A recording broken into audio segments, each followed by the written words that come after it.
அறிவு அகாடமியின் சார்பில் அனைவருக்கும் வணக்கத்தை தெரிவித்துக் கொள்கிறேன். இன்றைக்கி நாம் பார்க்க போகிற சம் என்னென்னு பார்த்தீங்கன்னா, டிஎன்பிஎஸ்சி, ஆர்ஆர்பி, ஐபிபிஎஸ், எஸ்எஸ்சி போன்ற தகுதி தேர்வுகளில், போட்டித் தேர்வுகளில் அடிக்கடி கேட்கக்கூடிய ஒரு கேள்வி தான்.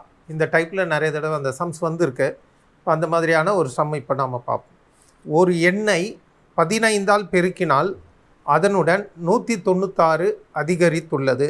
அந்த எண்ணை கண்டுபிடிக்கவும். இப்போ ஒரு எண்ணை 15ஆல் பெருக்குனா அதோட வேல்யூ ஏற்கனவே இருந்ததோட டிஃப்ரென்ஸ் பார்த்திங்கன்னா 196ன்றாங்க.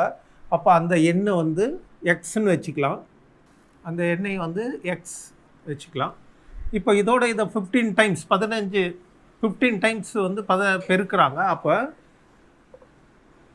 15 இன்ட்டு எக்ஸு, இது கூட ஏற்கனவே இருந்த எக்ஸை கழிச்சா அதனுடைய value 196.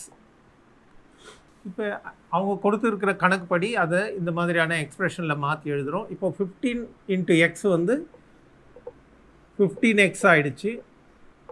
Minus X equal to 196 ரைட்டுங்களா. தென் 15xல் ஒரு எக்ஸு போச்சுன்னா அப்போ 14x இருக்கும்.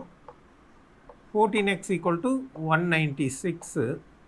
தென் எக்ஸை இந்த பக்கம் வச்சுட்டு இந்த 14 இந்த பக்கம் எடுத்துகிட்டு வந்துட்டால் 196 டிவைடட் பை 14 போட்டிங்கன்னா 14 தடவை இருக்குது இந்த 196. அப்போ எக்ஸ் ஈக்குவல் டு பார்த்திங்கன்னா 14 வந்துடுச்சு. அப்போ அந்த எண் என்னது 14 இஸ் த ரைட் ஆன்சர்.